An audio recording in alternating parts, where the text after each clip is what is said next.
네, 시장의 이슈를 분석하고 전략 세워보는 시간입니다. 대신증권 이경민 투자전략팀장 함께하겠습니다. 어서 오십시오. 네, 안녕하십니까. 네, 연휴를 앞두고 우리 시장이 큰 폭의 급등락을 보였습니다. 네. 어제 급락, 오늘은 반등이 나타나고 있는데요. 원인은 어디에 있다고 보시나요? 일단 추석 연휴를 앞두고 차익 실현 심리가 커질 수 있는 네. 시점에서 대내외 악재들이 복합적으로 불거졌기 때문이 아닌가라는 생각을 합니다. 그리고 뭐 휴가를 떠나신 분들도 있겠죠. 그러면서 거래대금이 작다 보니까 오늘 같은 급반등도 가능하지 않나라는 생각을 하고 있습니다. 일단 대불확실성 측면에서는 ECB에서의 정책 동결 그리고 드라기 총재의 발언을 통해서 정책에 대한 실망감이 유입되었습니다. 통화 정책이 더 강화되긴 어렵지 않을까라는 불안 심리도 커졌고요. 여기에 미국 금리 인상 이슈가 올라오면서 시장은 급락을 보였고, 어제는 또 연준 위원의 좀 완화적인 비둘기파적인 발언을 통해서 급반등을 하는 등 미국 금리 인상 이슈에 따른 논란이 코스피를 비롯한 글로벌 금융시장에 큰 영향을 미치고 있는 것으로 보고 있습니다. 한편 대내적인 변수를 보면은 뭐 삼성전자 갤럭시 노트 7 리콜 사태 이후에도 계속적으로 부정적인 이슈들이 이어지면서 어제는 7% 가까이 빠졌고, 오늘 같은 경우는 뭐 여러 가지 긍정적인 이벤트들이 발생하면서 급반등을 보이고 있지만, 아직까지는 뭐 하반기 실적이 불확실성이 크다. 그러니까 삼성전자 하반기 실적이 추가적으로 하향 조정될 가능성이 높다라는 점은 좀 지켜보실 부분이라고 보고 있습니다. 여기에 북핵 이슈가 불거지면서 이에 따른 미국과 중국과 한국 간의 여러 가지 이슈들이 계속적으로 유입되고 있습니다. 이런 불안 심리가 아마도 시장의 급등락을 유발하고 있는 것이 아닌가 생각을 하고 있습니다. 네, 오늘 삼성전자가 4% 이상 큰 폭의 반등을 나타내고 있습니다. 지수 역시 가파른 반등을 보일 수 있을지, 조정이 일회성 이벤트에 그칠지, 아니면 반등이 과연 일회성 이벤트에 그칠지 어떻게 예상하시나요? 일단 미국 FMC 회의 전까지는 좀 등락이 예상되고 있습니다. 네. 지금 오늘 급반등을 한다고 해도 추격 매수하기는 좀 부담스럽지 않나라는 생각을 하고요.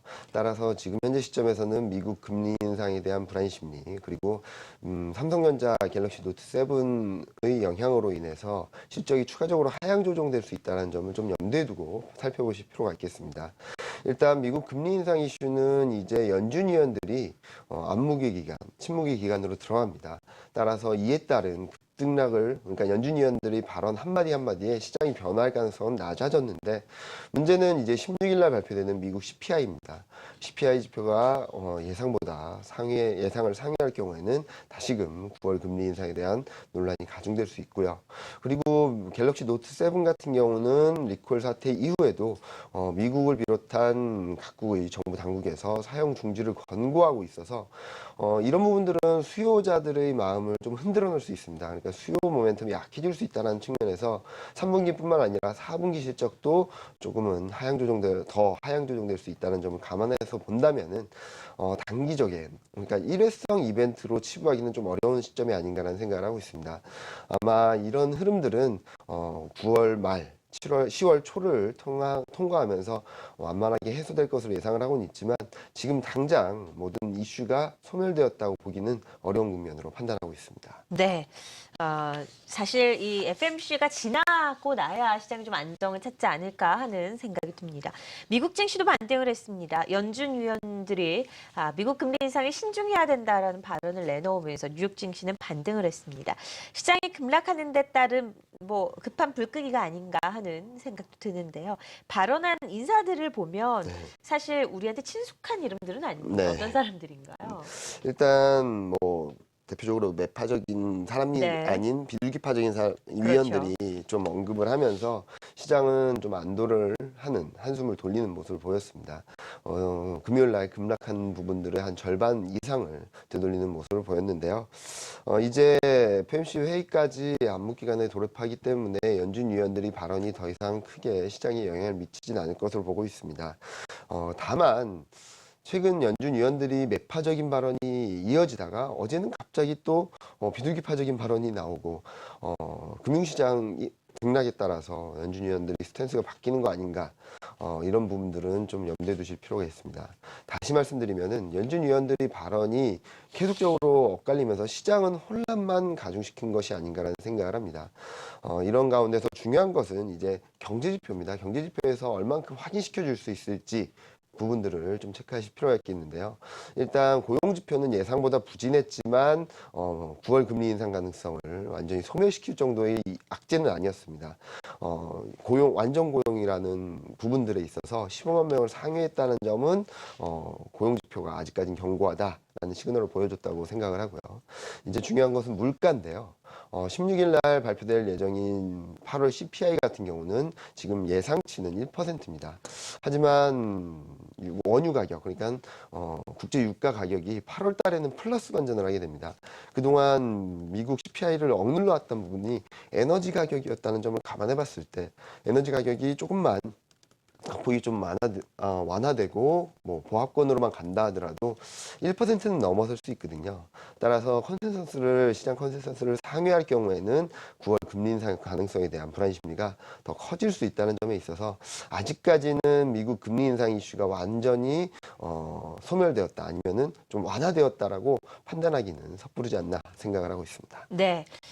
당장 내일부터 연휴에 들어가게 됩니다. 연휴가 끝나게 되면 말씀하신 대로 바로 FMC 회의가 열리게 되는데요. 다음 주 증시 변동성은 어떻게 될까요? 일단 FMC 회의 전까지는 뭐 큰 변동성을 좀 감안하시고 시장을 대응하실 필요가 있겠습니다. 코스피 같은 경우는 2,000선 중심부로 등락이 반복되지 않을까라는 예상을 하고 있는데요. 일단 FMC 회의 자체가 시장에 큰 영향을 미치지는 않을 것 같습니다. 금리 인상이 결정된다 하더라도 불확실성 해소로 인식할 가능성이 높고요. 동결이 된다면 12월에 금리 인상이 기정사실화되지만 이로 인해서 시장은 3개월간의 시간을 벌었다라는 안도감이 유입될 수 있습니다.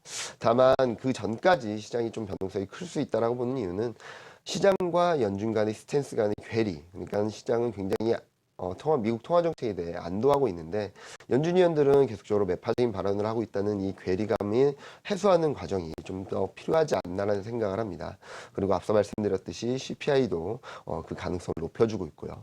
따라서 지금 현재 시점에서는 반등한다고 추격 매수하기보다는 어제와 같이 좀 급등락이 이어질 때 좀 저점 매수, 분할 매수하시는 전략이 맞지 않나라는 생각을 하고 있습니다. 네. 오늘 그리고 연휴 이후에 증시 대응 전략은 어떻게 그럼 세우는 게 좋을까요? 일단은 앞서 말씀드렸듯이 2,000선 중심으로 등락을 계속적으로 보일 수 있거든요. 네. 따라서 2,000선 밑에 있을 때 시장에서는 조금은 비중을 확대해 나가는 전략이 필요하지 않나라는 생각을 합니다. 그리고 FMC만 많은 분들이 생각을 하시는데 BOJ도 같은 날 있습니다. 20일, 21일 BOJ 일본 금정위가 있는데요. 여기서 어떤 정책이 발표되는지 여부도 좀 지켜보실 필요가 있겠습니다. 재정 정책이 가시화된다면은 다시 한번 통화정책 플러스 알파라는 네. 그런 정책 기대감이 살아날 수 있다는 점을 포인트로 두시고 최근 조정 국면에서도 좀 강했던 종목들 그리고 업종 대표주 대형주 중심으로 전략을 짜나가시는 것이 맞다라고 생각을 합니다. 네, 코스피 2,000선 안착에 따른 변동성 커질 수 있다라는 의견까지 들어봤습니다. 대신증권 이경민 투자전략팀장이었습니다. 고맙습니다. 네, 감사합니다.